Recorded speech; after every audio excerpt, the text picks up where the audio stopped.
Hey, this is Tink. Hey, this is Stu. Hey, this is Robyn. Join us this week as we ReBrew Mad Max.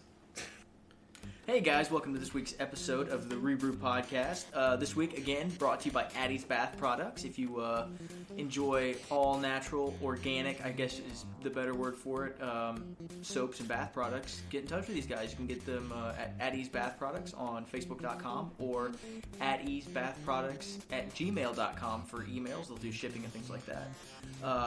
Tank, what are we drinking this week, buddy? Today, we are drinking Milk Stout by Left Hand Brewing Company, which I've never had before.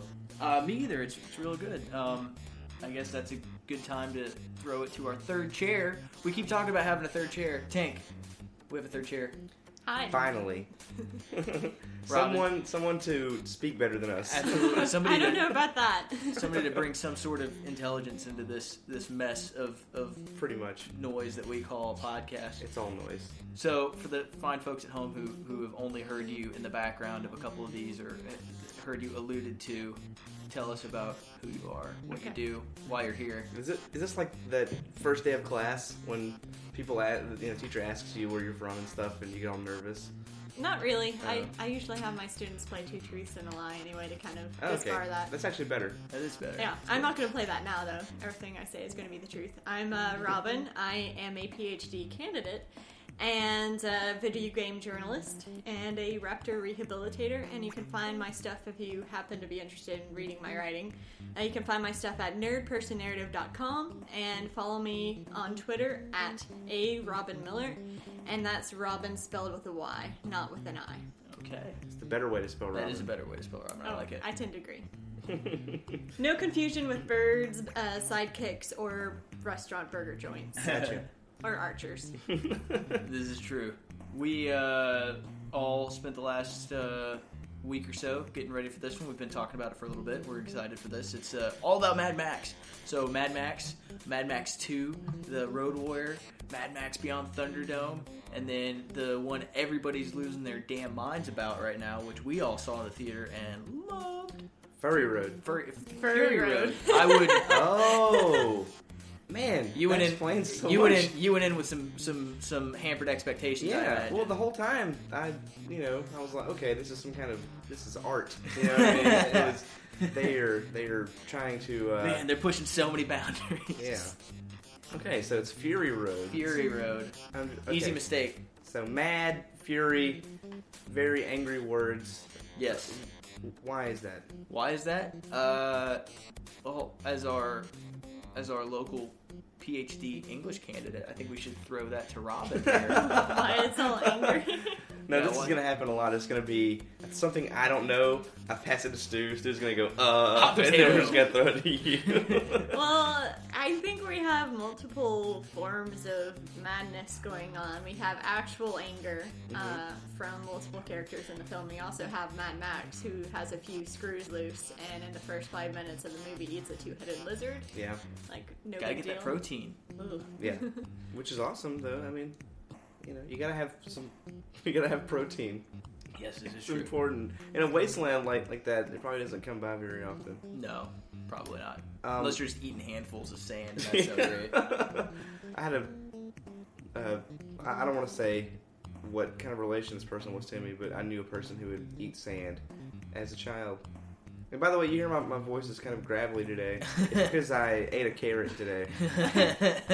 I was expecting you to say it's because I also eat sand. It's like, it's this kid I used to see in the mirror. That's why it's gravelly. So, yeah. In preparation for the apocalypse or post-apocalyptic scenario, I'm sure they swallow a lot of sand on a regular basis. Dental care for the future. I'm sorry. Do you guys want to go back in time before we hit Fury Road? Yeah. And just kind of absolutely talk about the series? Yeah. So makes sense. we'll start with 1979, Mad Max. Yeah. Made for $350,000. Box office was freaking huge. 100 million or yeah, something. it was huge. And it's directed by George Miller. Mm-hmm. who we're going to talk about in a minute because he went on to do some, outside of Mad Max, he went on to do some pretty fantastic things. He really has. I didn't know this until I started preparing for this. He did fantastic things prior to Mad Max as well. Did he? He's like a surgeon. What? Yeah, he's a doctor who decided to start making movies. So he's like Ken Jeong, only more talented. Whoa! And not probably insane. That's true. Yeah. Although, if you watch these movies, maybe. Maybe. Maybe, Joe is his secret inner dictator.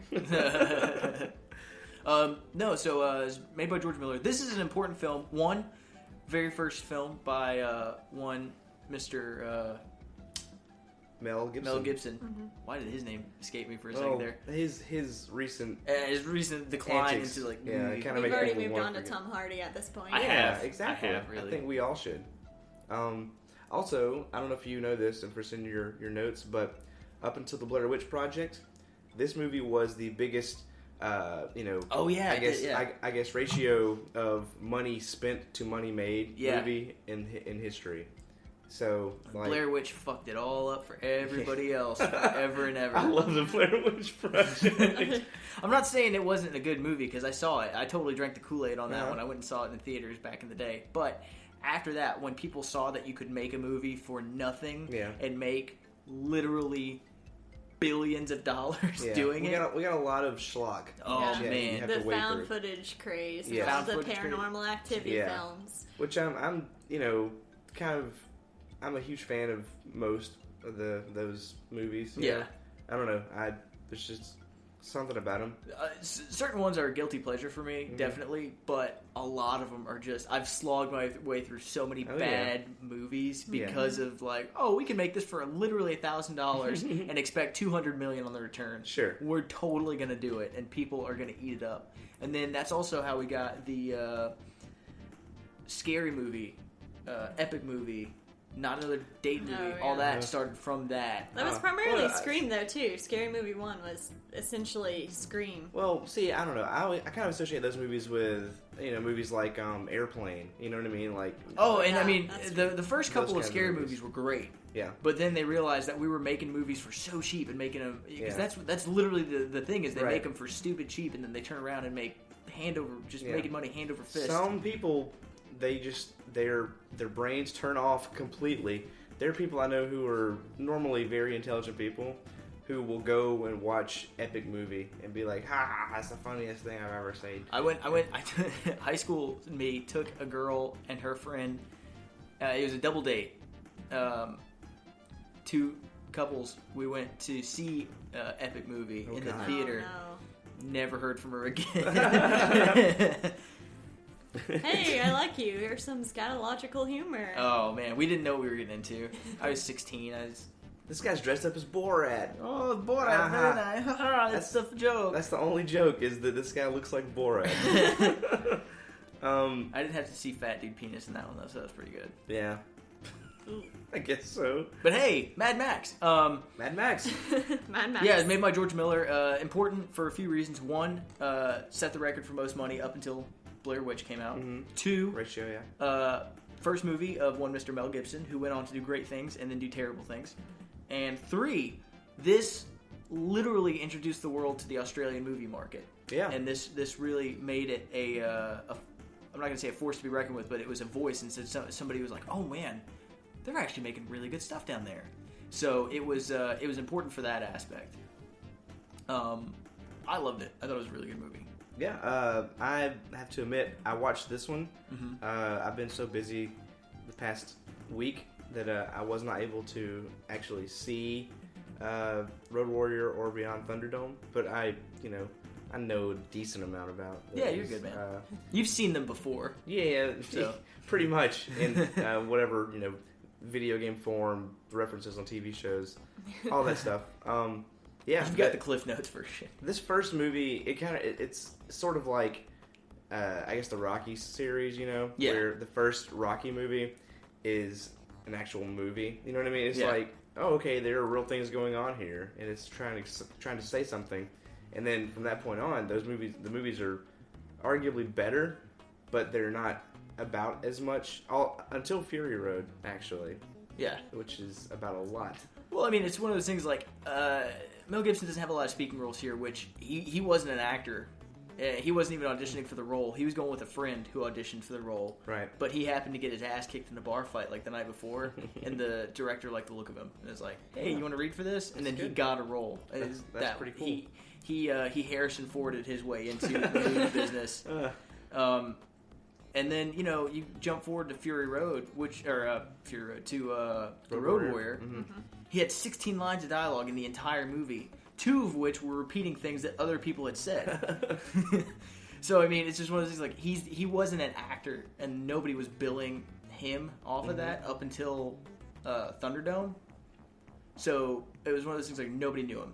Yeah. Or nobody outside of Australia really knew him, and the U.S. market didn't even know about Mad Max until people were like, "Oh, Mad Max 2," because it was just billed as the Road Warrior here. Yeah. So I mean, it was a good introduction. That's like, oh, other people are making movies outside of Hollywood and Bollywood. One other thing that's really interesting to me, going back from Fury Road and watching the first Mad Max movie for the first time, is how much our pictorial vocabulary and film has advanced from that point. Mm-hmm. Like in that, you can see examples of George Miller trying to show rather than tell. Like when the woman happens to run past the dog that has been killed that you saw earlier, right? Stuff like that. But it's still so random at times. Like the actual storytelling methodology in that movie is kind of fun to see, especially after seeing something as honed and finally polished as Fury Road. Yeah, I feel like they had to make cut so many corners because of the budget. Yeah, that it actually helped in a lot of cases. Oh, absolutely. I mean, I think at the time it was $350,000. I think for inflation it goes up to $400,000 today. Mm-hmm. But I mean, you look at what they were able to do with that budget, especially like they were recycling cars like crazy. Like they would do a scene with a car and then they'd repaint it real quick, and while the paint was still wet, they'd be filming the next scene with that same car, and they had to hope and pray that first take where the car rolls is a good take, because you don't have very many cars to work with. No. And they were already like all of, I guess, the biker gangs in the movie and stuff, they were played by mostly real biker gangs. And George Miller had to pay them in beer and stuff. You know what I mean? It was like, please be in this movie. I'll give you beer. Just act like a crazy motorcycle. Can you just be you? Yeah. On film for me, please. Which is like, I was kind of surprised by how not crazy all the people in this movie look. Because when I think of Mad Max, I think of, I guess the Mohawks and the sports section meets BDSM gear. Yes, all that stuff. I was thinking Legion of Doom, the wrestling duo, because they took the Road Warrior persona. Like they were basically a gang from Road Warrior. These are all just random guys that ride motorcycles, and you can tell from watching the movie. Yeah, and just as a broad overview, I like the way that they set up the films, because it's, Mad Max takes place right at the decline. Like this is when we're at the tipping point. So there's still a semblance of authority. I mean, Max is a cop and he works for a police court or a police force, and then there is an established judicial system because he has to take one of these guys to court. Mm-hmm. And so this is right before everything just goes out. Completely craps out. So then you get to the Road Warrior, and it's like, ooh, now society's in definite decline. You've got roving sex gangs. Yeah. I don't know how to describe it. When you have a bunch of dudes wearing chaps and nothing underneath so that their butts are hanging out. Lord Humongous is in just underwear. Lord can I ask real quick? Sure. If we were in post-apocalyptic Australia, currently, right now, what would your names be, Robyn? Imperator Gingerosa. Imperator Gingerosa. Tink? I think I would be Blind Boy. Blind Boy? Yeah, probably Blind Boy. I would go with Lord Stewmungus. Lord Stewmungus. That would be mine. That's. He's not quite humongous. He's just Stewmungus. He's just Stewmungus. He's larger than life in his own way. Personality. His personality goes for days. You never know. Oh man, I kind of want to change mine now. What do you got? Fungus Among Us. Fungus Among Us? Yes. He really, like, seriously, he just kind of smells funny and he kind of sits there all day. He doesn't do much fun. And I'm just like, whatever. Covered in mushrooms. I don't care. Well, like that. Oh, never mind. We'll talk about Fallout later. Yeah. There we Anyway, so yeah, this first movie, You gotta- it's pretty groundbreaking. Yeah, I mean, you got a good cop who's trying to do his best. He's the best driver on the force, and he's really, you know, he's interested in his job, but at the same time, he's looking around at what's going on, and he's like, man, this place is going to shit. I don't know. I got a wife and a kid. I kind of want to just get the hell out of here. Just doing his job, crosses the wrong biker gang. Biker gang kills the wife and kid. Takes revenge. He goes mad. Or is he mad? Is he angry or is he crazy? Or is he both? A little bit of both. He was a little bit crazy beforehand. Yeah. Just to be in the position he was in. Sure. And then he got a little bit angry afterwards because, you know, killing a man's wife and kid will do that. So he's Hamlet. He's with less... yeah. I Wait guess. a minute. So he took this and used it as fuel in Hamlet. Yes. Oh. And We've solved it. Fuel makes sense too. Yeah. You know? Because it powers cars. Yeah. They need fuel. He needed fuel. He used fuel. And Fuel! We just solved the energy crisis, guys. more Hamlets. More Hamlets. This takes us into the bigger production. This was most people's introduction. I know this is the first one I saw. Growing up, my dad, you know, would make allusions to this kind of stuff. My dad grew up in the 70s and 80s, so this was his real. He was watching a lot of these movies, and these were the kind of references he was making to me when I was 5 and 6 years old. And I was just like, "What are you talking about, Dad?" It was like, Dad, you have ruined me with the talk of Marauders. So when I was a teenager, my dad, in a really cool bit of daddom that I can remember, he sat me down and we'd watch certain movies, and he would make me listen to certain music. Like, I remember driving in the car anywhere we would go, he would make me listen to Earth, Wind, and Fire. Which is good because I like Earth, Wind, and Fire, which is a good band. But I remember, like, you know, we'd watch Rambo or we'd watch Rocky, and then we also watched The Road Warrior. So that was my first real introduction to it. Of course, at the time, I was like, I don't get it, whatever. Right. Car chases, big naked dudes, cool. Yeah. Guns. There's a lot of latent, you know, I guess homosexuality. Not so in these latent. movies. Okay, sure. But yeah, it's it's there and it's done on purpose. Oh, absolutely. So anyway, sorry. Go ahead. No, yeah, you were telling me that was it. That was my introduction to what the Road Warrior was, and going back and looking at it now, just through different lenses, I really got a lot out of it, and I really enjoyed it. It's a good. Well, this is one of the ones that I haven't seen. I just know via cultural references what it is. It's this one. You've got Max on his own. He's got a pet dog with him, which found out they actually the dog actor that played the dog had just been rescued from the pound the day before. Okay. And trained, or not the day before, but he had been rescued the day before he was going to be euthanized. And then they trained him, and then one of the camera guys on the production adopted him and took him home with him. So that was pretty cool. Yeah, and that's almost certainly a nod to A Boy and His Dog. Oh, absolutely. Which came out in '75. Yeah, it's like a Don Johnson dystopian future, you know, wasteland movie. Is this Miami Vice Don Johnson? Yes. Okay. And yeah, it's I feel like this took a lot of inspiration from that. You know, it had like, you know, the crazy you know, I guess cannibals, and there's like people living underground and all this, you know, just like different levels of society that have broken down. Yeah. And I feel like that transferred over to the Mad Max series. Absolutely. Within this one, this was the American audience's first introduction, so most people had never heard of the first Mad Max. So, and the first Mad Max didn't do a lot to explain what society's downfall was. You knew there was like a energy shortage and just a breakdown of civilization, but they never explained it. Where at the beginning of this one, they explicitly say through narration and then stock footage, you know, there was a nuclear war that happened, and absolutely isolated Australia. Okay.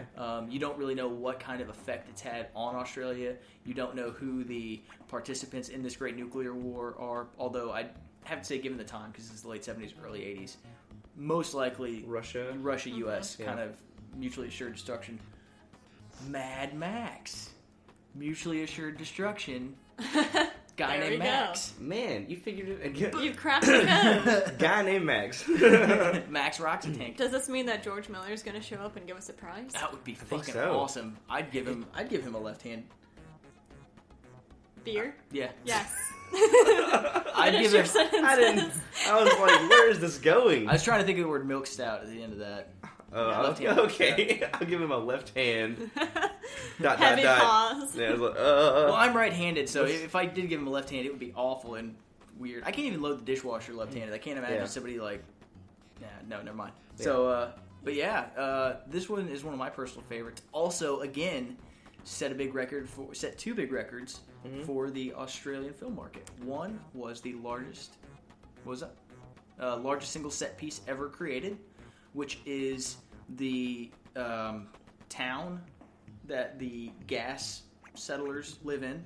Yeah. 2 was the largest explosion, which then destroyed said set piece in Australian film history. So they're making waves in big ways every time George Miller gets behind the camera. I assume it made a lot of money as well. It made a good bit of money, enough to get actual American backing for the third movie, which we'll get into in a second. And Oh, I'm sorry. What were you going to say? I was going to say that I really liked how it set the precedent for all of the Mad Max films that followed, because that's the first time, like, instead of getting his origin story, that's the first time you see him as this sort of reluctant hero figure. Right. That doesn't want to get involved in these other people's messes, but ends up doing favors for them anyway, and then rides off into the sunset at the end of the film. Yeah. Which becomes a trend for the next 2 movies following Road Warrior. So both Beyond the Thunderdome and Fury Road followed that pattern. Okay, so he's just kind of like, I guess a mysterious stranger that Just a wanderer. just happens to help out. Has a bad habit of being in the right place at the wrong time. Yeah. And then becomes a stuff of legends afterwards Yeah. as the people he saves go and start off a better civilization, presumably. Yeah. Robyn, every time you speak, I feel like Tink and I need a big fart button over here. Why? Because we are just this is okay. Going back to one of your favorite shows, Parks and Rec. You're gonna make a... Yeah, you are the Leslie Knope to our Crazy Ira and the douche. And it really like I'll take it. I just feel like we're two shock jock DJs, like farts and pussy, Yeah. and you're over here talking about the Note of pot art. yeah, absolutely. Which again, this is why we have you on the show, is because we definitely need that. Freytag's Pyramid. We need Yes. intelligence is what we need. Yeah. I don't know what you just said. Words. I just know that it sounds intelligent. Pyramids, those are in Egypt. I was gonna say earlier something about car porn. Yes, Right? Yes. absolutely. Is that what this Definitely. sort of is? This created, I think. Well, you had stuff like Death Race 2000, and That's true. I guess the 70s were big on Car porn. cars. It was like, hey, let's get this C-list actor who he's David kind of known, and let's toss him in a car and tell him to drive around and like do jumps for 2 hours. And I feel like this took that to the nth level. You know what I mean? Just definitely over the top. I think it was Australia working with what it had, because I mean this beautiful country along the coast. You get in the outback where it's barren, and hey, we really need a movie where there's desolation and there's nothing but these big fucking Frankenstein vehicles that can run into each other. We have a bunch of big Frankenstein vehicles that we can run into each other and get it all on film. Yeah, a lot of bikers too. Let's put these together. Absolutely. Is the Mad Max series as a whole, is it a commentary on the the foundation of Australia? Like the I guess like the criminal element of that entire continent / country. That's a very intelligent question. Yeah, I was going to be like, that's a totally cool interpretation of it. I mean, I'm not sure like if George Miller meant it, that way. But if you look at what Australia is, like where they came from, it makes sense to view it that way. Definitely. So, Colony Yeah. of criminals. yeah. That's good stuff. Yeah, seriously. See, like I wasn't sure if if it was only Australia that was caught up in this nuclear apocalypse, or if it was the entire world. They You know what I don't. They don't really mention it ever. Nor do they ever mention that they are actually in Australia. The belief that they're in Australia just comes from The where movie's made. and the accents and vehicles. Except for Right. Beyond the Thunderdome, which kind of explicitly shows that it's Oh, Australia. that's right. at I the forgot end. about that. I 'Cause of- totally You forgot about see that. the Sydney Opera House and the Yeah. Sydney Harbour Bridge. Okay. The ruins. That's I think that's the third movie, and that's the first actually confirmed appearance Yes. of Australia. Gotcha. completely forgot about that. Don't like. Okay, I know that the first movie. I'm not sure if they did this with Road Warrior as well. The first movie, there is like an English dub version Yes. of the movie. That was, and this is, I forgot about this. This is why nobody knew who the hell Mel Gibson was. Uh-huh. Because when the movie finally got sent to America after it did really well through the rest of the world, American audiences, apparently the film distributor was like, people are going to be too confused by Australian accents. Yeah. Which, I mean, Let's think dub we still English are. with English. we dubbed English, American English, over these actors.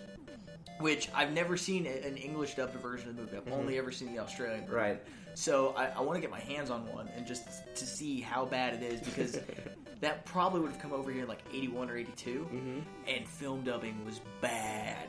Yes. Like we're coming That's right terrible. right on the heels of like the Hong Kong cinema Yeah, dubbing bad. all the like, you know, I guess Godzilla Toho movies. Yes. So Yeah. my question is, with the dub version, did they dub like an American accent over it, or did they go full dubbing and put the British accent? Because we love to slap that on everything. I'm not sure. I want to say American. Okay. Everything I've read said American Yeah. dub, That's but I don't know hilarious. if that means like maybe somebody put on a faux British accent or something. But yeah, that they decided they were going to go through and fix it. I guess. I hope there's like a version for every English speaking country. And like watch the Canadian one. It's like, oh, that Holzer Max, I'm gonna get him. Someone runs someone else over. Sorry. I'd watch it. I'd watch it. I would watch every single version. I'd get to Cockney before I was like I can't follow anymore. Gotcha. Hey, governor, here comes the cars. It turns into Snatch at that point. Just, Yeah. So Mad Max, he goes mad. Mad Max 2, Road Warrior. What's the premise and plot to this movie? he realizes after literally being confronted with it that he is turning into just his unwillingness to join the group that he's helped out, and his desire to just get away and be on his own really shows him how he's turning more and more into the bandit type guy, Yeah. where he's very remorseless and he's more interested in eking out his own survival than he is in trying to rejoin and recreate society in some fashion. Okay. Which leads us to Thunderdome, which is Beyond Thunderdome. Beyond the Thunder. and That's the to important distinction. It though. leads us to Thunderdome and beyond. Gotcha. Because that's my first encounter with the Mad Max series, and when I first saw it, I didn't actually get beyond the Thunderdome portion. Like, I saw up until the big Thunderdome fight, and then I didn't see the rest of it. So when I rewatched it recently, I was completely bewildered by like the Sun and Lord of the Flies children, like Neverland-esque. Yeah. And Tina storyline. Turner. And Tina Right. Turner. Well, I saw Tina Turner because she's part of the Barter Town. Auntie. Auntie, yeah. I love that dress. Yeah. So this one was big because people had seen Road Warrior. People had gone back and seen Mad Max 1 in some version. It was a big enough thing that this one was actually done by an American film company. Okay, but still George Miller. Still George Miller directing. But he had a lot more money, which is why Tina Turner's in it. Because up to that point, they couldn't afford anybody. They would never have been able to afford an American actor who was somebody who was well known. So you had Tina Turner, you had much more elaborate set pieces in the form of like Thunderdome. Camera quality took beyond the actual technology catching up to the times. You had somebody who was able to afford really good film stock and really good camera equipment and everything like that, so they were able to do that. You talk about the Lord of the Flies. this initially wasn't a Mad Max film. It was a dystopian sci-fi Lord of the Flies movie. So somebody got their hands on it and was like, hey, we're also writing we're trying to get something for a new Mad Max film. Let's adapt it. So they just tweaked it and included. So I think that's why clearly like the first half of one movie was written. Yeah. And part of another movie was written, and they just mashed them together really quick. Yeah, there's a very big turn. It's a huge through. between Act 1 and Act 2, literally crossing a desert to get there. Yes.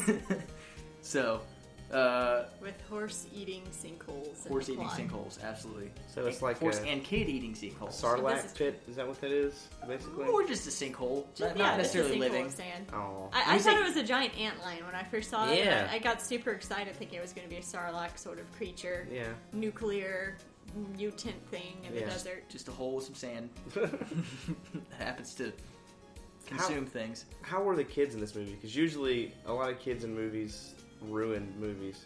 Right? Super annoying to me at points, Yeah. but like they were good at what they did because the idea was that they were this band of kids whose parents had been in a plane and had crashed during the initial fight or the plane crash. Survivors find an oasis in the middle of the desert. The captain takes a group of survivors out into the desert to try and find something, and leaves behind a bunch of these kids and I guess some adults who passed away at some point, leaving it to be a society run by kids and teenagers. So Gotcha. You have this little society that's formed, and from within a generation, just from that one incident. We should probably send Isis away. Yeah, The dog is rubbing her head against the table that the mic is propped upon. You can lay right there. I can go back and edit that. That's good.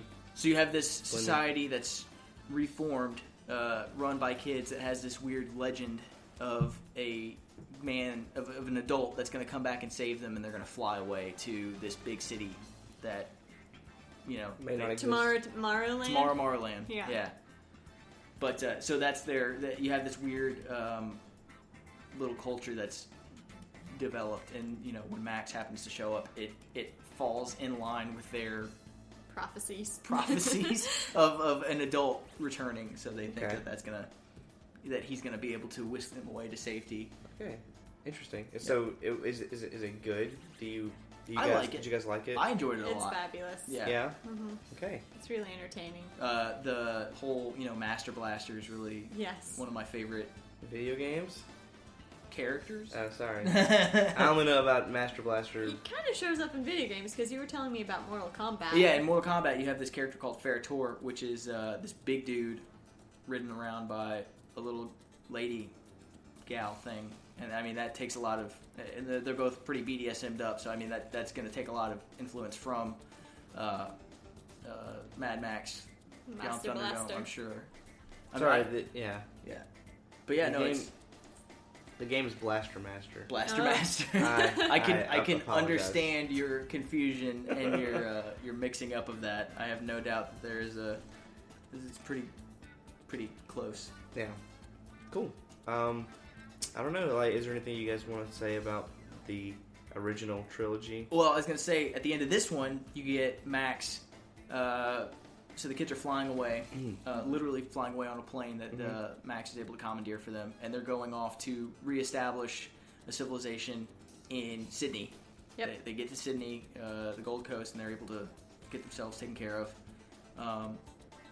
And it continues them telling the oral legend that they've created around Max. So he has, at this point, become a living legend, and he has become folklore. Cool. Within that For society. 2 colonies. Yeah. Because we had the colony in Road Warrior that tells stories of him. I think it's the same colony. Really? Yes. That's an interesting... What evidence do you have for that? The character. The one character, the the flying flying character. I know. Okay. Well, I know this. he doesn't go with them because he has the kid from the lady, and the kid and him are off on their own when we first see them. And I actually heard via somewhere else. I don't know where. that the helicopter guy, or I guess the pilot guy, in 2 is a different. He's the same actor. Bullshit. Different character. I call bullshit, but okay. And then 3. That's a terror. Okay. That explains why Max didn't recognize him, though. Because the only indication is that you, and then the guy's like, me. And you can't tell if he's actually recognizing him, or if he's just like, insane. Whoa, this random person is saying that I have something he needs. I'm going to call bullshit on George Miller for that. It's a bad play, bad movie making, but I'll allow it because it's... Doctor Who does it all the time. It's not too uncommon, recasting same actor as different characters. I don't like it. At least when they do it in Star Trek, they're in fucking 6 different kinds of alien makeup, and I don't know it. But anyway, I know that Doctor Who and Star Trek are the same thing, but I can't think of an incident in Doctor Who where I've seen it. But I know it's happened in Star Trek a bunch. Martha Jones, Amy Pond, Peter Capaldi. There you go. See... This is great. We need this. But that makes me mad. But okay, so 2 different societies have been established now. One at the end by the survivors from Mad Max 2, and one at the end from the kids in Mad Max 3. Okay. So now he is a living legend within these 2 different societies. Maybe in 2 different places, maybe the same. I don't know. I like the idea that it's the same guy, but somebody bumped his head. I don't fucking know. But anyway... taking a break from Mad Max, keeping in line with George Miller. Okay. Yes. Robyn, tell us a little bit about some of George Miller's other work. Well, after the last Mad Max, he went on to direct and manage 2 prestigious projects. The first being Babe, Pig in the City. I love Babe. That was the second one. No, yeah, that's the second one. Second one. Yeah. And I think he only wrote Happy Feet he the also first was Babe. responsible for. Yeah. He only wrote the first one? Okay. I think he only wrote the first... hang on. What I was looking at definitely said Pig in the City. I can't remember if that that's was the second one. IMDb or random. And the first one was directed by Chris Noonan. Okay. It was written by George Miller. Okay. Based off a screenplay. But yes...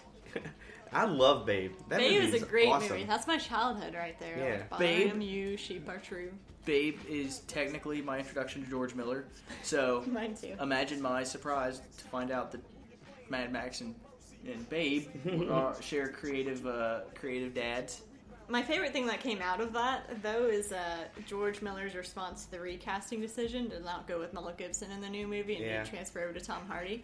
He justified this in an interview by saying, after working with Babe and animals, he knows that they have a tremendous magnetism on screen, the animals do. Yeah. So he went with Tom Hardy because, like Mel Gibson, he also has that animal-like quality. So, he looks like a giant pig. Yeah, that's what I took from that, a pig or a penguin. It's hard to say which. If it doesn't involve animals or dystopian wastelands, he doesn't want anything to do with it. I'm a little sad there weren't more musical dancing numbers in Fury Road. Although this does, there is a musical number, isn't there? Like in one of the previous, and the Tina Turner one, right?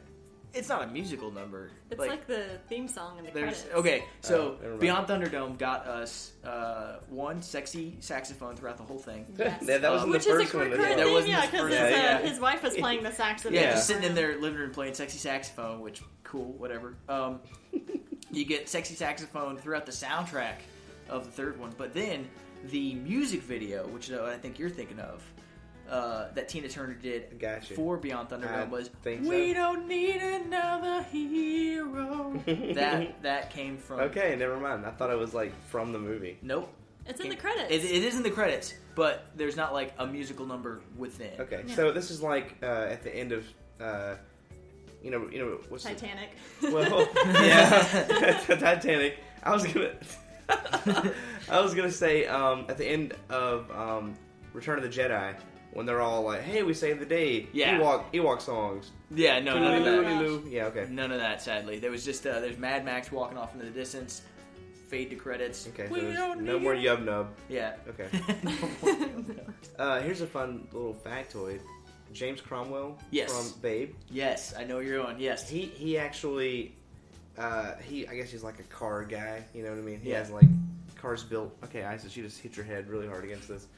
He has parts for his car shipped to Auburn, to ADP, and then shipped off to him. Like, they That's basically, cool. it's like a warehouse deal. That's So super yeah, cool. James Cromwell has an Auburn connection. Not the same fact I thought you were going to go with. Oh, okay. Also with James Cromwell. He saw the script for Babe, and he would just come off of a film that was super intensive, and he wanted to break, but he also wanted to do a little acting and make a little money on the side. So he saw that he only had, again, like 16 lines of film, of speech throughout the entire movie. Yeah. He didn't realize that he was on screen for 90% of the movie. But it was a lot of work. He said it was a pretty easy shoot throughout, so he was glad he did it. But that's why he only has a quick scene in Babe 2, Pig in the City, at the very beginning. I don't realize he was in it. I never saw Babe 2. Okay. I can't say I have either. I saw it in the theater. You're our Babe expert, resident Babe expert. That's a weird expert to be. So you had the farmer's wife, who I can't think of her name, but she's a really good actress from Australia, who played Mother whatever in the first movie. She becomes the main human character in the second movie when she takes Babe for some kind of competition. She was kind of a villain in the first movie. She was a little bit. Was she? I remember her being anti-pig. Yeah, she like kept wanting him to kill the pig and cook him, and she wanted him to kill the duck and cook him. That's right. So she's just very antagonistic. So I guess she became, the power of animal love won her over. Yes. In the first movie. That's a good moral. Yeah. Yeah. I remember she was also in an episode of, or a couple of episodes of Stargate, Farscape, which was filmed on location in Australia. Man, look at all this. Right? We're making people smarter. Connections to Australia. Connecting some dots. We're going to have a little conspiracy chart where we're going to have sticky notes on the wall with red yarn tying up different... What does it all mean? It's all gonna point back to Fuel. to Mel Gibson and the Jews. That's what it's all gonna... Yeah, it's a Passion of the Christ diagram. That's Conspiracy Corner. It's a wasteland, right? Go ahead. No shit. So what does that get us to now? I'm excited. Motherfucking Furry Road. Furry Road! Dude, there were so many furries in this movie. I was happy.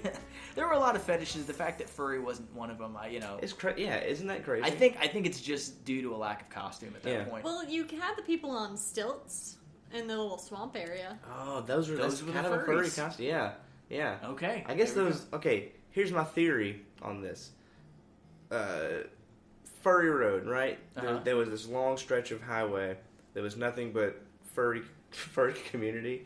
But their damn furry costumes were so hot, they just died. We can't be furries and live in this wasteland. You can't be in a costume in a cuddle puddle and not just dehydrate yourself. Oh, I've never heard the term cuddle puddle. You haven't? No, goodness. that's Jesus Christ. I need They're my another dog's beer. favorite things. Yeah. Cuddle puddles. Yeah. Beer of the week. Beer of the week. Left Which Hand is Brewing Company. Really related to Fury Road. There you go, Robyn. Bring it in for us. Because we have the brewing company called Left Hand, which happens to be the hand that Furiosa was missing. And a common thing that they turned to for nutrients throughout the film was mother's milk, which is breast milk, as disturbing as it is. And we, of course, are drinking a milk stout. Yes. So I believe this was actually brewed in Australia in the year 20XX. 20XX. From the future. Yeah. They actually make a different version of this called Nitro, which is what we really wanted to get since, you have the nitrous that is powering the cars and giving them a little extra boost in the movie. So, unfortunately, they did not have that in stock. ISIS agrees that is also an unfortunate thing. Yeah, sorry, ISIS. One of the things that disturbed me most about Fury Road going through, aside from the mother's milk, was the fact that they were driving a tanker through this Australian desert wasteland, non-refrigerated. So whenever they're drinking it, they're drinking hot, spoiled milk, unfiltered, unpasteurized, untreated human breast milk. Just thick and hot, sitting in your stomach in that fucking desert heat. Yeah. Oh God. I'd have to be real fucking thirsty before I started turning to it. I'll say that. Well, just like when they actually showed the milk being pumped, it's these milk farm, like large, I guess wasteland ladies. You know what I mean? They were used. I imagine that they were this guy's concubines for a while. I say concubines. His harem of, his sex slaves. So it's like his old trafficked wives women. from years ago. That he, they put out so many kids, they started putting on weight, so he just turned them to literal just human cows. Yeah. And started pumping milk out of them. That's it, man. It's the lower class is nothing but food and fuel for the upper class. We are not things. Yeah. This is Robyn. This is where your expertise is really going to come in handy. You are you're pretty big into women's studies. Mm-hmm. So, feminism. Feminism also, but I did literal academic study of women through the ages. Mm-hmm. So feminist criticism. Feminist criticism. There we go. So I know that you were getting a lot.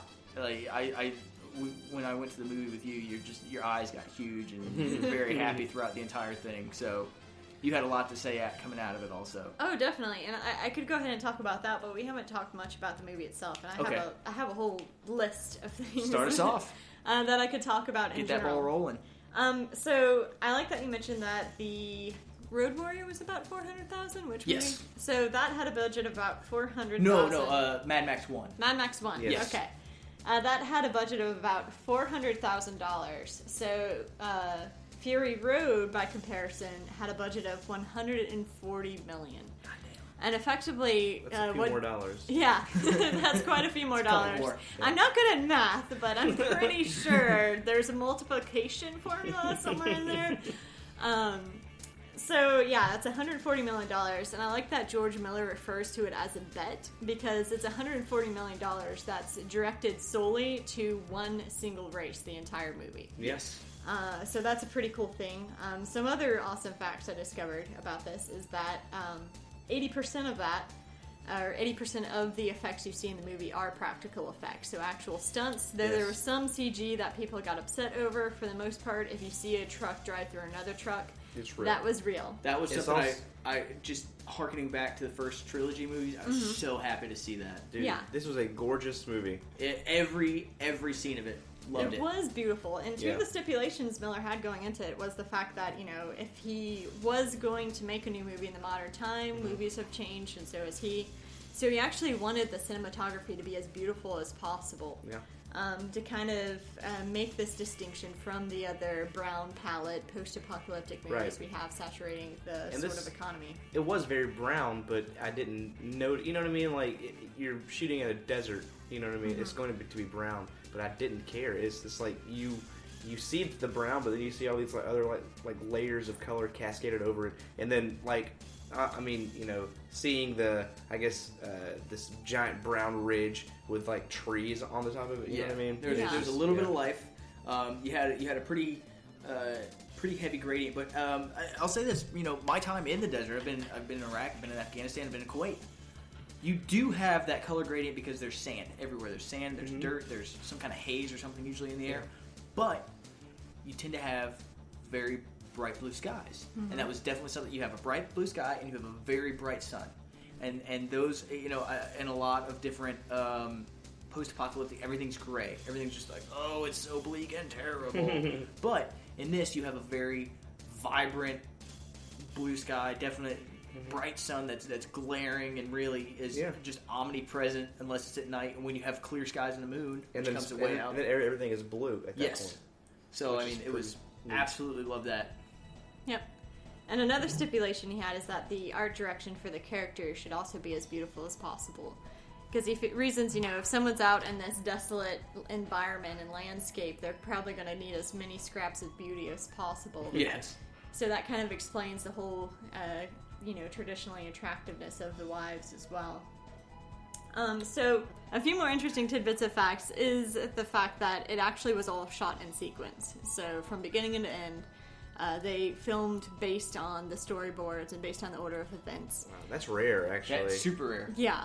And on top of that, it was filmed digitally, which is the first one for the Mad Max series to follow that format, which was super nice because George Miller would effectively leave the camera rolling so they can make sure they got the right scene. At one point, the stunt director was literally chasing the sun trying to get the right angle on it. And this resulted in over 480 hours of footage for a 2-hour movie. I'd watch the rest of it, honestly. Yeah. 480 might be my like tipping point on watching. But I would definitely watch more hours of this. Absolutely. Definitely. So I do hope. Well, I think it's done fairly well at the box office. We'll get another one. That's one of the things that I've always been really amazed about within Mad Max is that I'm always left wanting more. I'm always very curious. What next? What happened after that? Kind of thing. And I'm always immediately afterwards, I'm always just like, okay, now what? Yeah. I gotta know what now. So that it keeps bringing me back in with that. Yeah.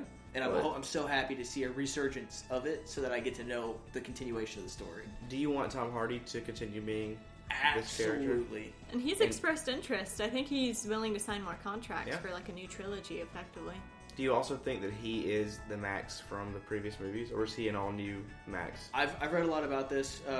People, it's the same thing with people want to try and say that James Bond isn't the same James Bond going throughout the different movies. Which, yeah, that's I fair. can see both sides of it. I totally get it and I totally understand it. However, it's been said time and time again by producers, it's the same guy. Okay. And it is in fact. From the name. Granted, there's a couple of little things that get flipped up within it, like in the first movie as a son, but it's kind of alluded to that it might be his daughter that's talking to him in the first one. Which I think it's just an amalgamation of all these different characters. Because he's within Fury Road. One of the big things is that he keeps, especially toward the beginning, he keeps hearing these voices and he keeps seeing these things, stuff from his past that's coming back to get him, and he's trying to be things that he regrets. Yeah. And I think that the little girl isn't necessarily his daughter. I think it's just a representation of all that regret in the form of one person, which is awesome. It's really good because you can that makes the character very versatile. Absolutely. You know what I mean? Like, since it's kind of like with the the Joker, since the Joker doesn't really have an origin story, right? We only have whatever, like, I guess, interpretation this writer wants to give her. It's basically nobody knows who he is, where he came from. Nobody, all of these stories that we're seeing with Max, they could totally be, completely fabricated. You know what I mean? They could all be in his head. Yep. It's pretty cool when you're dealing with somebody who's insane. You can just do so much with him. Absolutely. One of the ideas I've been kicking around a little bit. I don't think it's the fact, and I don't think anybody, none of the writers thought of this, or not that none of them thought of this. Those idiots didn't think of it. But this isn't canon, but it's something I like to think about. This is a shower thought, I guess you will. Is that the Max we know is the Max from the first and second movie. Mm-hmm. After that, it's legend.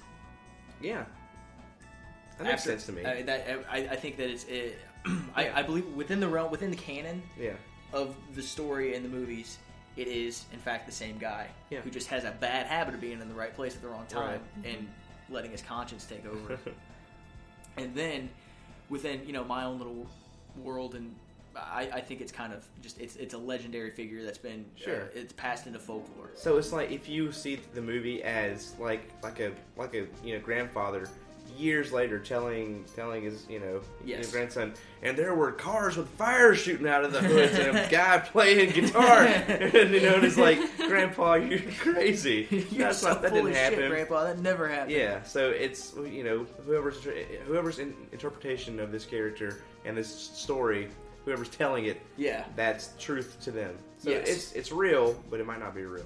And absolutely. I like that that almost turns Mad Max into a Trojan horse for this world, because he's our point of entry into these different colonies and civilizations that he's encountering and interacting with in one way or another. It's not necessarily his story that we're seeing. Oh. Yeah. ISIS disagrees. It's all about Max. It's all about ISIS, is what she thinks it is. Yeah, I understand that. It kind of gives us... He is our proxy to see... like this other, I guess, larger, what's the word? Community. Issue. Oh yeah. He helps us see things. Okay, so I guess the plot of Mad Max now, or Fury Road, I guess. What would you guys consider? It's kind of your basic, there's a problem It escalates. Correct. Your protagonist helps to solve the problem. Yep. Everybody's happy in the end. It's a type of deal. But there's so much, nuance to it that it's not really that. And also, your protagonist isn't even Mad Max. No, It's that's not definitely, even- and that's I love the I guess what's the controversy coming out around it. Oh yeah. Well, it's completely unwarranted. Absolutely. But I'm glad people are talking about it. Oh yeah. It's ridiculous though. It's okay. You said in what's the second movie? Road Road Warrior. Warrior. That he had 16 lines of dialogue in the whole movie. Yes. And people aren't mad about that, but they're mad about this movie where he has a similar amount of dialogue and time. I think it's because a woman is the protagonist to this movie, Yes. and people are losing their minds over it. And I think it's awesome. I don't know. There's no better way they could have done this. Actually, Yeah, I definitely think that Imperator Furiosa is the Sarah Connor, Ellen Ripley of our time. yeah. Yes, And definitely. one of the interesting things to me about that whole controversy, you already talked about how, Mad Max traditionally hasn't had that much dialogue. Mm-hmm. So them getting upset about that's a little silly. In the past two movies, it hasn't really been about Mad Max either. You've Right. had these other characters who are kind of the focal point, and Mad Max is showing up, witnessing it for the audience. Sure. And he then does a changing couple, stuff. yeah, he like He change. does a few favors, Yeah. and then he wanders off into the sunset, which boiled down is the same plot here. Yeah. Because he happens to be strapped to the front of a car that is pursuing Imperator Furiosa, Yeah. and reluctantly decides to help her out and the essentially sex slaves that she's trying to get to safety. Yep. And then in the end helps them set up a new civilization, even though it admittedly becomes a there and back again sort of plot arc because they Yeah. go back to the Citadel from whence they came. Like literally the exact same path. Yeah. as the first time. Exact same path, one car chase. Yeah. Which I don't know. It's I don't know. This movie, and I guess none of these movies are really about the plot. Mm-hmm. They're more about the nuance, and so we are getting a glimpse at just how, I guess, how terrible a idiot male-run society is.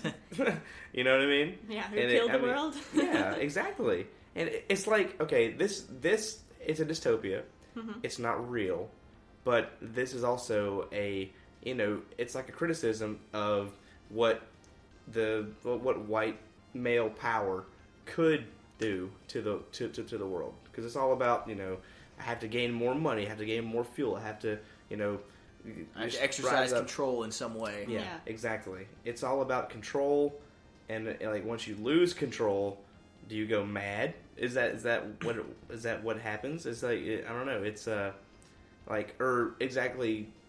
It's kind of like if females gain more power, or anybody that's not a white male, does that mean that the males lose power, or does it mean that everybody is on an equal footing, and so the evil male antagonists of this movie see it as female empowerment is a detriment to male empowerment. You guys say I'm the one bringing intelligence to No, this. this is drunken rambling. Yeah, this is us like, well, what if the color blue to me isn't the color blue to you? Like we have an idea. You have a background in that. Exactly. You have a level of expertise that you can help us. We are both males, so we don't truly understand. You know what I mean? Like we can only, I guess, we can experience. Would you say that you grew up in the middle class? Lower middle. I'm from the same. Yeah, 4-ish. We're both white males from the lower middle class of the South. Sure. So we have a very. I mean, granted, we're pretty big into the nerd culture, and we try to think ourselves mostly liberal and pretty in tune with the surroundings. But we're still coming at it from a different bubble, and you are coming in from a very unique perspective from what we have at this point. Yeah.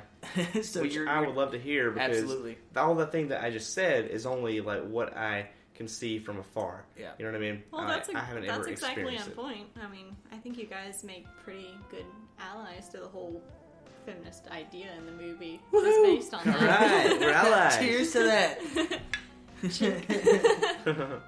Because that's exactly, and again, I am also coming from this from a very specific vantage point. So there's this intersectional feminism is, of course, vying for a voice as well, and it's less of a definite definition and more of a spectrum and an ongoing conversation. Right. So I think that one of the really cool things I've seen, not only just coming out of the movie, but just out of this whole ongoing dialogue about whether or not it's feminist propaganda or whether or not it actually is a feminist film, Right. is this idea of, hey, can a film truly be feminist? Sure. And for me personally, it definitely was. But if I were a person of color going into that movie, it probably wouldn't be as much. If I were not a heterosexual white female, it probably wouldn't be as feminist. See, I was actually going. I was going to bring it up later. Is that there are no people of color Zoe Kravitz. in this. Okay. Yeah, Zoe Kravitz. But she's a sex slave. You know That's what I mean? true, yeah. It's like she gets a happy ending. You know what I mean? Like, Yeah, okay, I relatively. I see what you're But saying. what I mean is, I guess I'm kind of hoping that the next Mad Max movie does for,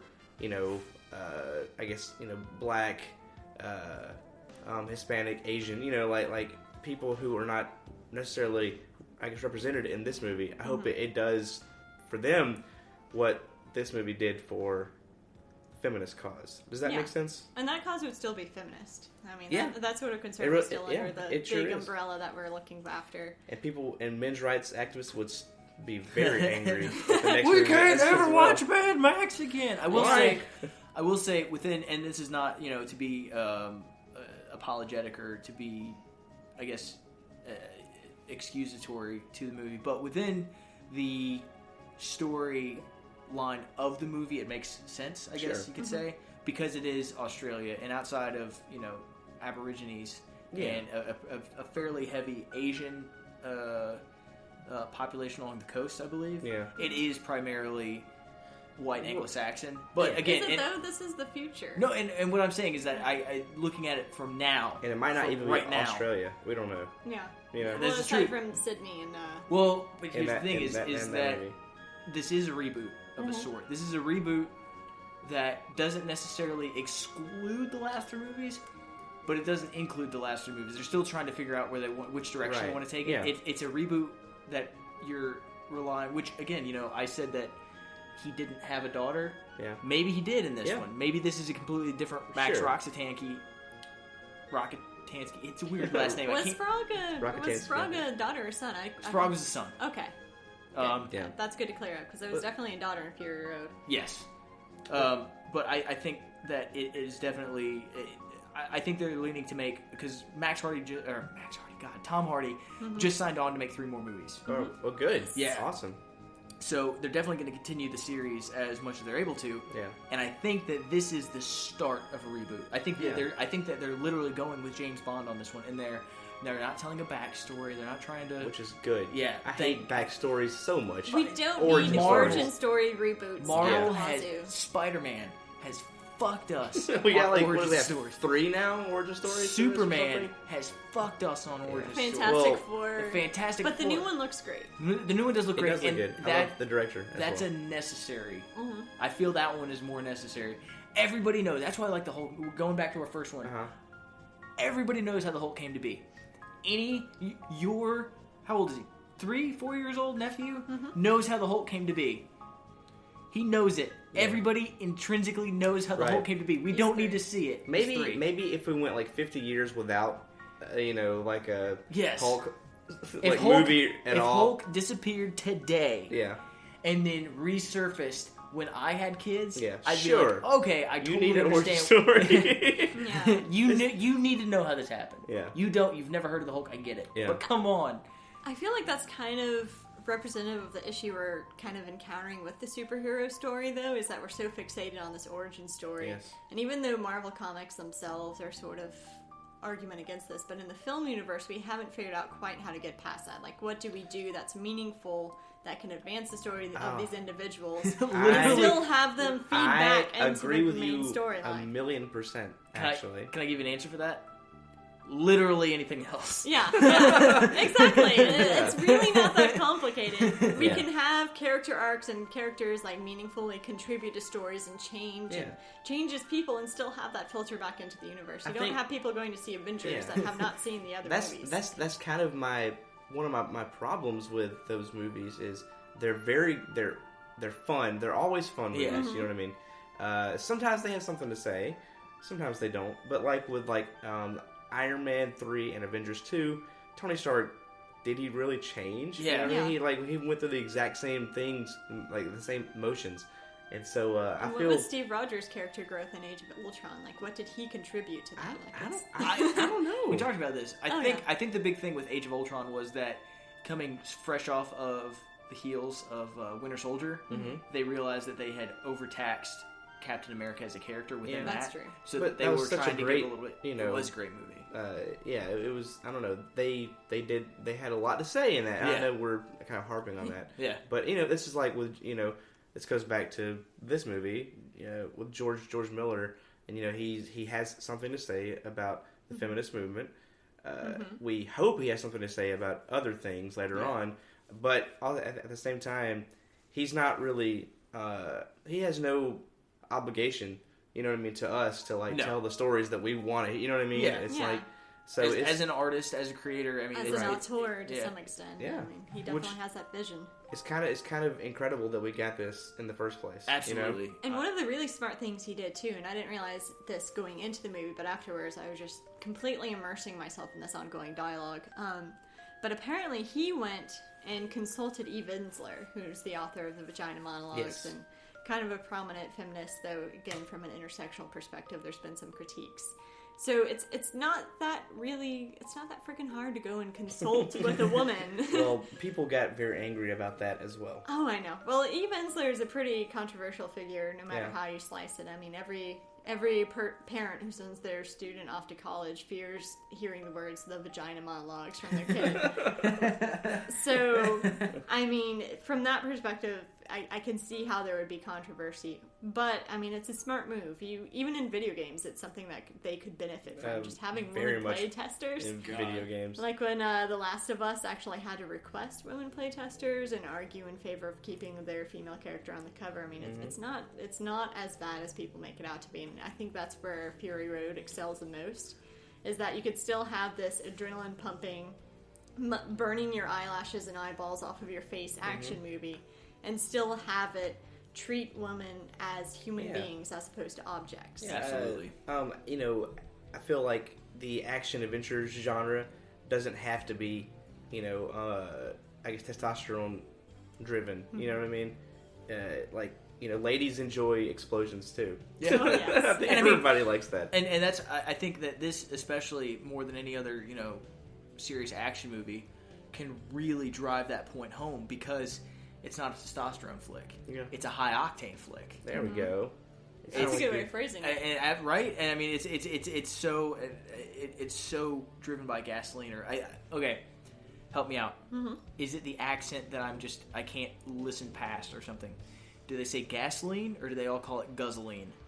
Oh, I don't know. It could be a combination of the accent. It could be in the future. Post-apocalyptic jargon. Right. Yeah, well, exactly. And that's my thing, because blood bag. they call the dudes blood bags. They spray themselves with spray paint. Yeah, chrome. Fucking chrome. Yeah. This is all just a big ploy by Google to get us to use their stupid their browser. Ad placement. Yeah. Witness the most me. clever. My high browsing speeds. You didn't hear anybody banging there around. But because I know that they didn't call it water. Mm-hmm. They called it aqua-cola. Yeah. Mm-hmm. So I didn't know if that was the thing that I just wasn't picking up on because I couldn't hear past the accent, or if I was just. I think consumerism. Yeah. I mean, it could be either thing. It could be like you can't understand what they're saying because they're not. They're using their own dialect, or it could be a thing where however many years in the future, language has just changed. Yeah. It's like sort of adapted with the times. Like now. Nuclear Ugh. is it's a colloquialism now, yeah. and so it's an acceptable way to pronounce nuclear yeah. because so many people do it. That so it's just like changing. It's not. It's It's changing not, the. It's not correct. I agree with you. I totally agree with you. But hearing you have to choke through the word. Yeah, it hurts. It hurts to say nuclear. Nuclear. I do not like it, Ugh. but I also know that it's going to be an accepted way of speaking, and so you take that, which is what that's happened in the past 5-6 years or whatever. Take that and stretch it out over the course of 200 Absolutely. years. There's going to be all kinds of things. Yeah, it wasn't something I was looking to. Yeah, I wasn't looking to go super deep with it. I just couldn't tell I'm if that was sorry. my own. No. Absolutely, I love what you put Yeah. into it. I didn't want to go off on a big tangent about it, but it was just something I didn't know if it was me or them. Like, Yeah. I was trying to figure it out. Yeah. One of the things, we've talked about the sounds a little bit, so I want to change gears and talk about the sights. Okay. Because that is a really visually intelligent film. It is. Like, it shows a lot more than it tells, and the last summer blockbuster I've seen do this is Pacific Rim. Mhm. Like, we have Mako Mori and her blue hair connecting her to the blue blood of the kaiju, stuff like that. Yeah. So we have a lot of similar things in that movie. Like, I was reading something about the costume design for the War Boys, who, of course, are like the guys that powder themselves white to look like Emerson Joe. Witness me. Exactly. They're like covered in like gnarly like Brands and knobs tattoos and shit. like friggin' Yeah, they're tumors. sick. Yeah, they're all sick. And they also have scarification, not tattoos. And I was reading that is meant to show their story because their tattoos all resemble car parts, which is something they understand. The higher rank they Sure. are, the more complex the engine they have on them. But it's meant to indicate that they're tattooing themselves with car parts, not only because that's an integral part of their so-called religion, but because car parts are something they understand and can fix while they're unable to fix their own bodies under this sort Gotcha. of patriarchal society that's enforced upon them. Do you know if George Miller like went through and like you see this guy with this like scar or tattoo? Mm-hmm. Did he like write this like a character like arc out for this guy or anything? You know what I mean? Or I is it wish. Just, like, I just like I don't know how intricate he got with this. That would be he, like he seems like the kind of crazy person that would do that. Well, that would be like a very J.K. Rowling thing to do, Right, too. yeah. But I know that they went through and ended up having to put the makeup on everyone, because initially they wanted to take a shortcut with that and realized, you had people coming back that were tan and all sorts of wrong colors. Yeah. Because they had it on, like, T-shirts or, like, T-shirts that they would wear and kind of blend in. So they ended up having to do full makeup on everyone. Okay. I'm glad that they did that because this is completely off topic. If you watch the first Planet of the Apes, I'm talking about the original Planet of the Apes back in the 60s. If you watch the first one, they spent a lot of money on making everybody, including extras, look like monkeys. Mm-hmm. If you jump ahead to the second one, they had a more limited budget, or they were trying to get more bang for their buck. So they literally just put monkey masks on people and put them kind of in the second row. Yeah. Everybody noticed it.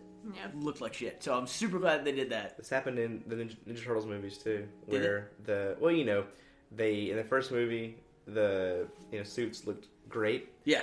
and in the second movie I think they looked pretty good, but I think there was like some kind of degradation over time. Yeah. And in the third movie, they were like, nobody's gonna notice. So let's just put some crappy green costumes on these We'll guys. film a lot of it at night. Well, it's Filters. so dark. So yeah, I understand. That's the thing when it comes to filmmaking, is a lot of the time people cut corners Yeah. in the wrong ways, and we get subpar products. Or abuse CG, which I was really, Yes. again, not to harp on it, but I was really appreciative of the fact that, 80% of that was actual stunts. They Yeah. have, what was the nasty Peacemaker, the Bullet Farmer's car vehicle Oh, yeah. was legit. It's It was pretty cool. an actual tread V8 vehicle. Yeah. Yeah, with the powerful engine. I would drive that in Oh, a yeah. heartbeat. So, Heck yeah. everything Get around that that was fucking on screen was get actually around that a vehicle. construction real damn quick. Yeah. And then they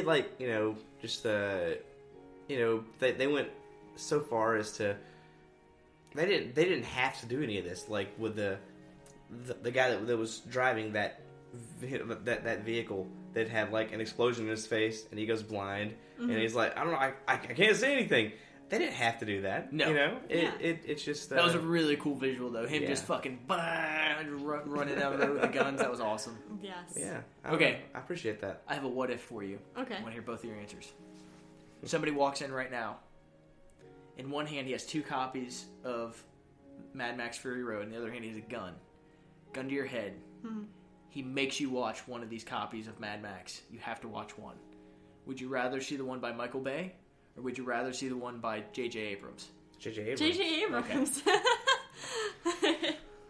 I didn't know. Okay, both of them have their pros and cons. I didn't know how that would go. That's the thing. Michael Bay, I feel, is a 12-year-old boy. Yes, okay. Like, he has like the mentality of a 12-year-old boy. He's gonna be the one showing up at my door with a gun now. Yeah. Watch my movie! I listened to your podcast.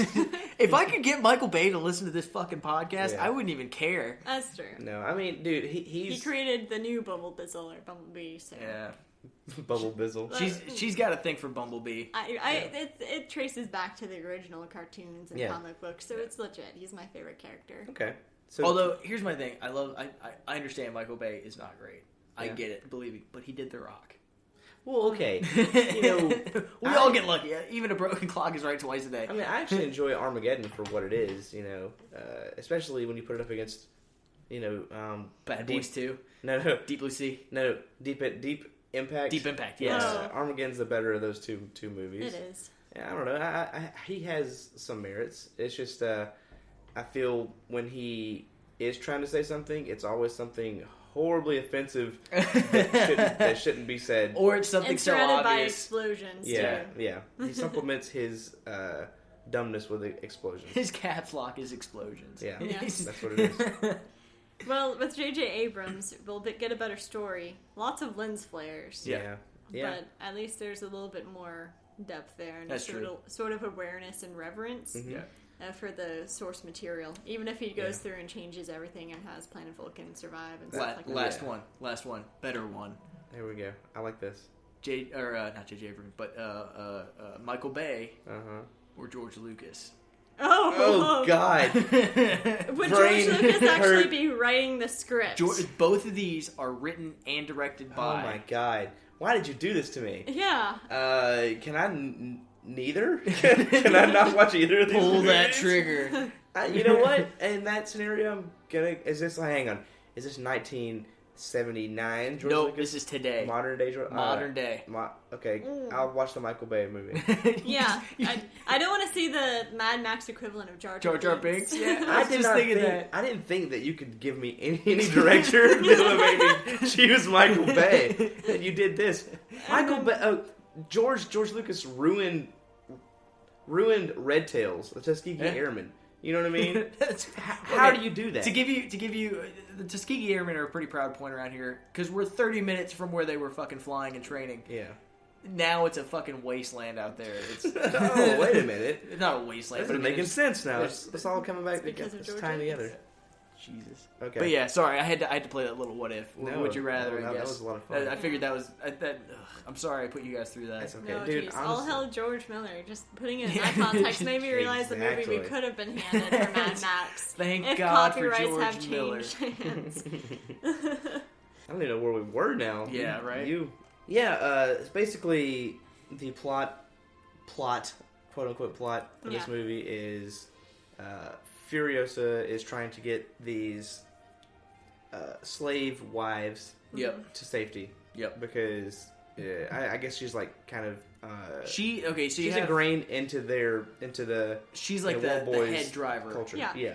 And I just had an interesting theory, or read an interesting theory that I can't take credit for, but I've heard, because we learn of her backstory, that she was taken from the Many Mothers as a child. So I think she was taken to be a slave. Yeah. But the theory I read suggested that someone removed her arm to prevent her from being perfect. Okay. And therefore she had another use, or found another use for herself. That's not canonical. I think we're going to find out exactly what happened with her in the comic books that are supposed to come out in June. Ooh. That's good. But I think that would kind of mesh nicely with her quest for redemption, because otherwise it's unclear of what she needs redemption for. That's the good thing, for though, being is taken away or what. Whatever you want her backstory to be is what it should be. You know what I mean? Yeah. Like don't even take these comics as canon either. You know what I mean? If they're good, then sure. Unless George Miller himself comes and signs off on them. Right. Because it's I really like that she has no arm for whatever reason. You know what I Yeah. mean? It's like, I don't know what it is. It could be anything. And it's not made a big deal of, too. Like, I mean, it's very visible on screen and definitely recognizable. And she has the skeleton arm on the side of her truck, which I thought was a super really cool. cool detail. Yeah. But it's not made as a, ooh, you lost your arm, what happened to you? You're a mutant now, sort of thing, which I think is exactly how they should have handled it. Because a lot of times when you see that degree of disability in films, too, like, it's either made a big deal out of it, it's treated as a sort of, like, big point. An impediment. Yeah, well, an impediment and a major part of that It's a character plot when point. it doesn't necessarily define It's them, like- and it shouldn't be a plot point. Yes. Oh, Jax has metal arms because... Yeah. Lack of self-confidence is what he's concerned about. That's what Jax has. Sorry, just that one little bit of Mortal Kombat reference I had to throw Lack back. of gosh. self-confidence. So, the story is about Imperiosa seeking redemption, trying to get liberate these sex slaves from Immortan Joe, and the car chase that ensues with an awesome guitar guy. The best character aside from Guitar guy. Furiosa. from people on Facebook to Patton Oswalt, everybody has said that is the best character. And I completely agree. I would make one change. What would you do? I want him to have a guitar. Oh, yeah. That's for the 80s version. I want to throw back to the 80s. To Have to a guitar. and Saxophone. Flames coming Yes, out he of should it. have been... a flaming saxophone. Did you ever see The Lost Boys? Of course. Oh, yeah. Okay. You know that, like, insane scene where they're at a concert outdoors. Oh, you know, yeah. and there's a guy muscled up playing a saxophone like The first I love the saxophone. First Duke epic Silver. sexy sax guy. Yeah. You want that guy I to do be on the front of that car. Yeah, that's what I want in that movie. But yeah, that Did was. Did he have no eyes? Like even Yeah, like he the was eye- blind. Yeah. Well, like did he even have like the sockets for eyes? I can't remember. It was like flat skin, kind Yeah. of like that scene from The Matrix where his mouth Yeah, goes away, yeah. except over his eyes. There's Interesting. a weirdness about that. Yeah. Yeah, and well, I think that's another one of those visual storytelling things. Because Yeah. if he's blind, then what can he contribute to the War Boys, sort Yeah. of thing. Fucking sick riffs. You learn- Apparently, you learn yeah. That, you learned that friggin' those riffs, And man. going back to our Australia connection, he's actually a Australian actual musician musician, yeah. named Really? Iota. Yeah. Iota. There we go. Apparently, that guitar rig was like 132 pounds. Yeah. Wow. Yeah, dude, and that's the awesome. the fire pyrotechnics were attached to the whammy bar. Yeah. So, So I you could really hit, oh really? He could like actually hit the whammy bar. That was And actually the- gas powered. Yeah. That is guitar. awesome. so Rock Band 4 is suddenly seeming a lot less cool after watching that movie. He was like a one man Du Hast or whatever. Oh, Rammstein. Rammstein, yeah. Because we all have different pronunciations. Yeah, Yeah. right. Fucking Rammstein. Ramstein. Yeah. So, I mean, we don't have to get into the plot anymore, but yeah, they go on this journey. Mm-hmm. Max is not, he's there. He's a blood bag. Yeah. Yeah, at first he's a it's- blood bag. I'll say, from my medical perspective, I think that they're using him as a kind of dialysis. Yeah, I believe that's what's going on. that's exactly what it is. Okay, that was without me doing any research. That was just me, as somebody who knows medicine, being like, oh. Well, the tattoos they put on his back in the beginning kind of make that yeah. clear because it's like a Universal donor. yeah, and universal donor, high octane. high octane. Nice. So that's how they get it counteracts the symptoms Yep. of their whatever's going on with them. Okay. That's pretty cool. Yeah. I mean, I hadn't thought of that. I don't have the medical background. Well, I thought that was a really nice touch that they had him tattooed at the beginning, saying that he's a no-type universal donor. Yeah. Because that completely explains later on when he kind of hooks himself up to Furiosa without hesitation. Yeah. How he knows that's going to be able Yeah. to help her out. Yeah. And it's also going to be a detriment to him in the future because people are going to be constantly after I need him. that blood. Yeah. And he's what- going to have to keep that that tattoo covered up. Yep. I have to wear this vest no matter how hot it is. I wonder if they have Dermablend in the future. He's gonna be like that girl from Waterworld who has the directions to land tattooed Oh, on her. He's got yeah. to keep it hidden. This is very similar to Waterworld. Oh, please Oh. don't say In a that. lot of ways. It's far superior. Yeah. That movie has. Waterworld is like the polar opposite on the spectrum. We have a land where water is completely rare and called Aquacola, and then we have a world where water is everywhere but not really potable. Water And you everywhere. drink urine. Not Yeah. a drop to drink. Through a Well, machine you rig to your That own movie boat. has its fans. does. I will say that. I'll say if we've learned anything from post-apocalyptic movies, Kevin Costner cannot make one. Oh no. Because he had The Postman. Never saw that. Gotta deliver mail. Which, hey, here's the problem. Postman, a lot of people don't know this. I didn't know it. It's a fucking book. I never saw it. The movie. I never read the book. I saw the book way before I ever heard. I saw the movie way before I ever heard of the book. Saw it, hated it. Not a good movie. Read the book, really good book. So I can't tell you who wrote it or anything about it. Go read The Postman. It's actually a fairly good sci-fi book. Okay. Well, But yeah, that's Stu's book. Stu's Book Corner. Yeah. All right, going back to Mad Max Fury Road. Yeah, they go on this journey. Yep. They hit the point of no return, and then they return. Yep. Salt flats, and then they go back. Yeah. Which we had talked about this earlier, Robyn. Yeah. Tink, I want to get your perspective. Do you think the salt flats were once the ocean? Is that what you got from it? See, I want to think that makes sense, but I know that the ocean is very cavernous, and Yes. there's a lot of like mild deep yeah. craters. You know what I mean? Like this kind of thing. Yeah. That was flat land as far as I could tell. Maybe. Okay. I don't know if they just like didn't have the budget to do that. Well, Or if making it cavernous would have made it seem too rational of them to cross over it. Yeah. My big thing was that he talked about like you could drive for 165 days, Yeah. or something like that, Yeah. for however long they had provisions for, and you wouldn't find anything. It's probably the ocean, Okay. but there's enough room there for your own personal interpretation that it doesn't have to be the ocean. But that makes the most sense. okay. Yeah. That just gives us a peek into what kind of Yeah. world it is. And well, if it is the ocean, then it means that this isn't just an Australia thing. This is a an global entire world thing. So yeah. Global warming propaganda. Yep. Those freaking hippies making There's movies. a polar bear crying somewhere out there. The icebergs melt and then evaporate. Yeah. If it's supposed to be global warming, how come it's so goddamn cold all the time? And how's that Imperator Furiosa driving a big rig around her vagina? I don't get it. She drives it with her vagina. Interesting. Sorry, I was just channeling the MRA right Yeah. there. No, they don't think about things before they say them, and we kind of think about things before we say them. We try to think about it. First we drink, and then we're like, "Hey, this might be cool. Let me say it without thinking too much about it." Absolutely. Yeah, and so this movie ends with Max and these women. They're on this platform that rises up. Correct. Yes. Not Not so subtle Yeah. metaphor there. Yeah, exactly. Max like hops off. See you later. He doesn't really, he's not super invested in this. He's got to go save the next town in the next movie. And you get this image of women rising above The masses. the masses. They are gaining power in this land. Also, the world is a better place. Yeah. The women are rising up. The world's a better place. And they have the literal seeds at this point too. Yes. Because Yes. the dag took them from, I'm pretty sure she took them from the woman Yeah. that was carrying them. She had that big medicine bag thing. That Right. had The all carpet bag. Yeah. So yeah, it's a kind of full circle, I guess, type of deal. Hey, do you get it? Do you get it?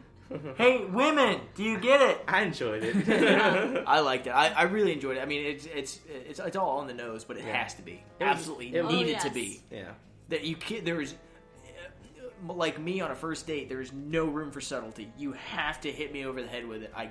I need to be told, hey. So I mean, yeah, I appreciate that they made it as completely and totally understandable as they did. Well, as though that were not subtle enough, I noticed that the only instance of violence that was not defensive was when Mad Max went off Oh, screen, yeah. And you didn't- you you're didn't see left it. with the woman, Oh yeah. and there's a big explosion and stuff. He comes back covered in blood, and then rinses himself off in the milk. Ugh. Yeah. Spoiled rotten milk. Yeah, that he uses to cleanse the blood off of him. I Yeah. mean, it's the wives' constant sort of critique too of the violence, like when they meet the many mothers. Yeah. I think it's the dag that says, "Oh, I thought you ladies were above that." Yeah.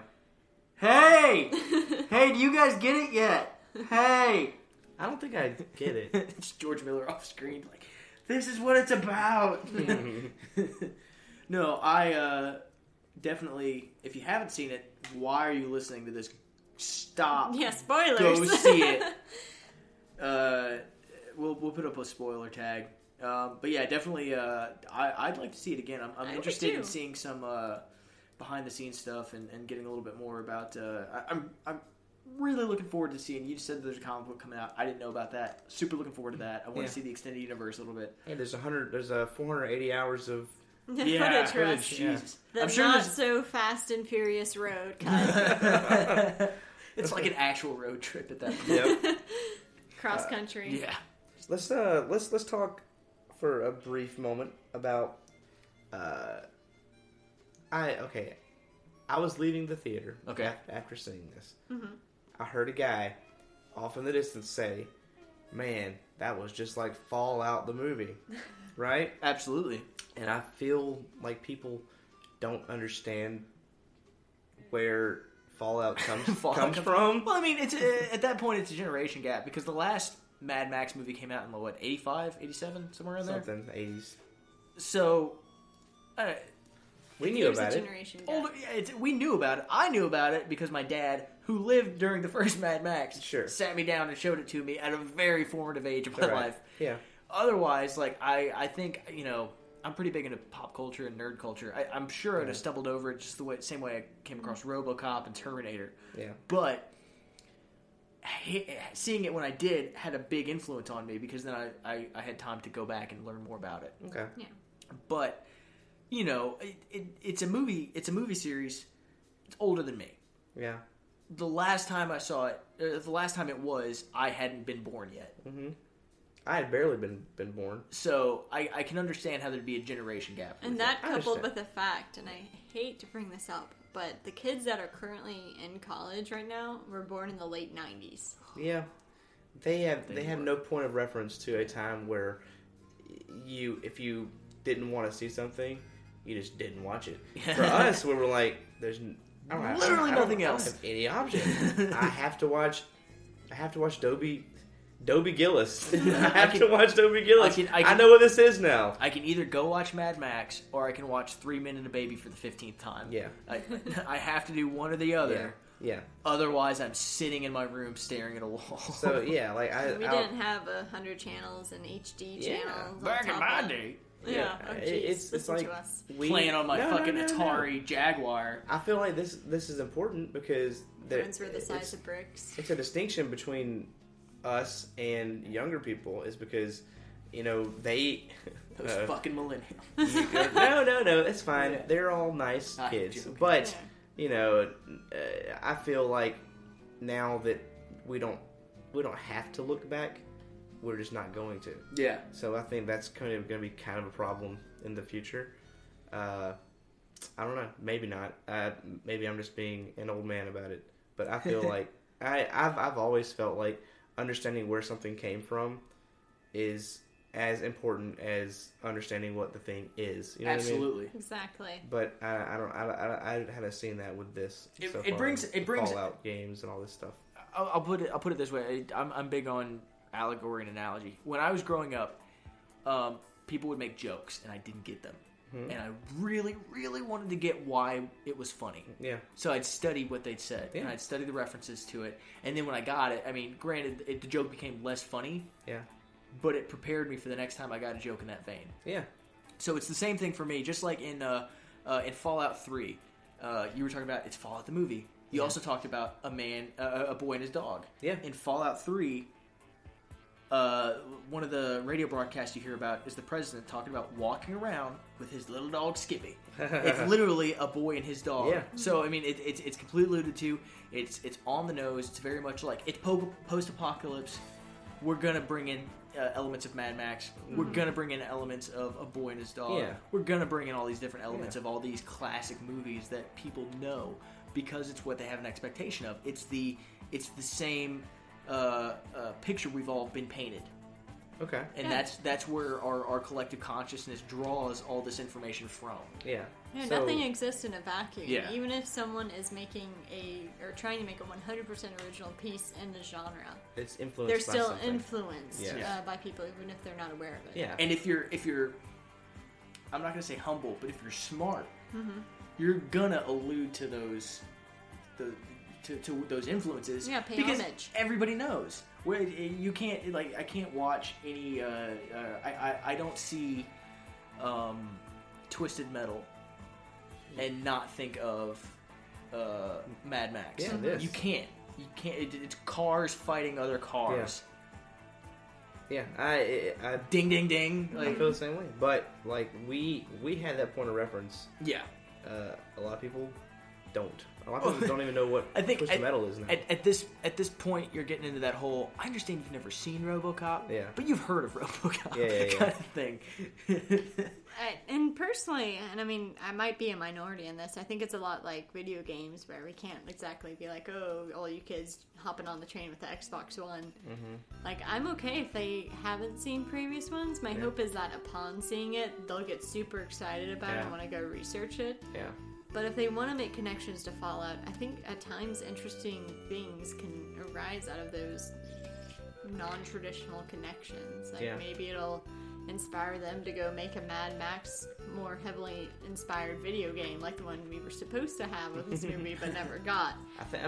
There's gonna be like a Mad Max game coming out soon, right? I There asked was the same supposed to question. be. There was supposed There's to like be. The game that never MMO or was, like something. Oh. Silent Hills. Gotcha. And The Last Guardian, probably. R.I.P. Silent Hills. We need to have you on and talk about video games that weren't. I feel like I have a that lot would of be- feelings. I don't want to go through a graveyard of games. My emotions can't take it. But yeah, that'd be a pretty. Stay tuned for that one. Yeah. Yeah. I mean, I'm gonna have to get a storage shed for all my feelings about Silent Hill. Let me tell you, that was bad.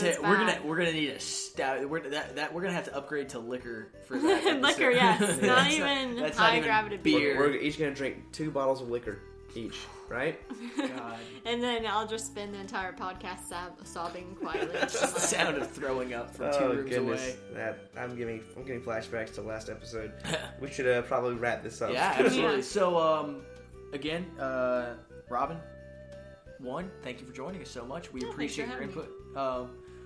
Would you give us a little bit about the beer real quick as your going away thing? Oh, yeah. Well, some credit definitely goes out to my sister Sarah for introducing me to the beer. I'm not sure if that was what you were asking. We already covered the implications behind it, the connections to the That's film. all right. What'd you think of it? It was good. Oh, actually, I like it. I've had it before, so full disclosure on that. It's nice. I've always been a fan of stouts, and I really like that they essentially took the sugar milk notes to kind of cut the sharpness of the stout, make it a little bit smoother.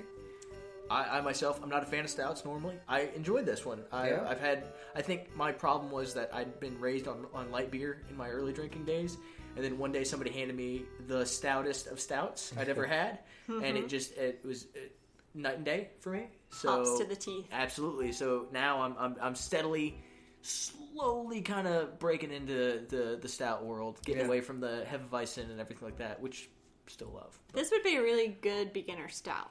Yes, Like if you want to sample a beginner stout as and an get a sense introduction- of stout taste without the kick to the teeth Yeah, that I all agree. stouts can be. I totally agree. as an intro to as a stout 101, this is the way to go. Yeah, and again, just because we haven't said it for a while, it's a Left-Handed Brewing Company milk stout. They also have a nitro version, which I believe might be a little bit more Probably a little bit more potent. stoutier. Yes. Yeah, absolutely. It has gasoline in it. Yeah. You can light it on fire. A war Yeah. boy spit gasoline into the Yeah. intake valve as it was being brewed. Yeah, that sounds great. I want to try this now.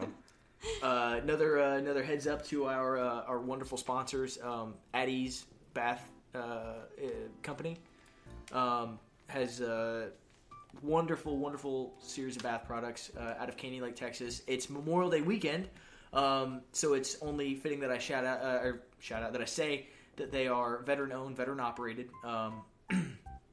They are based out of Caney Lake, Texas, but they're happy to ship anywhere within the U.S., also to APO and AFOs overseas. Soaps, skin creams, bath fizzes, all kinds of great bath products. Contact them through their Facebook page, which is Addie's Bath Products, or at Addie's Bath Products at gmail.com. For personally used and approved of by personally, me. absolutely. Wonderful, Definitely, wonderful stuff. I consider Awesome. myself a skincare addict, and they are definitely awesome products. Yeah. I mean, I only wish that they shipped to dystopian Australia, because they definitely need Yeah, some they bathing. could use some Those soap. war boys could have used a little bit of How do they get the chrome off? Addie's Bath Products. Ah! I was gonna say a handful of sand, but I like that answer better. All right, guys. Thank so- you for joining us. Absolutely. Hey guys, listen, seriously, thank you so much. We just broke 300 listens for our first series of Got a guy from episodes. France. Or a lady from France. We got somebody from France, we got somebody from the Netherlands, we got somebody from Canada. We're getting international listens somehow. So to our regular listeners, thank you guys so much. To the new listeners, absolutely thank you so much for coming in. Please give us some feedback. The ReBrew podcast at gmail.com if you want to send us an email, or through our Facebook page, which we are super active on because we love interacting with our listeners and our fans. I say fans loosely. I don't know if I can call you guys that yet. Yeah. We can call them friends of the show. Yeah. Well, you need Friends of like an the show. actual term, like Yeah. you know, I forget what PewDiePie calls his people. Not to take a page out of his book, he calls them bros or something like that. You need a term for your listeners. So if you have an idea for that, you should totally shoot them an email, even if you want to just say hi. That'd be Absolutely. fun. If you want to Yeah. say hi. We have nothing better to do. I would say Brewers, but that's a baseball team.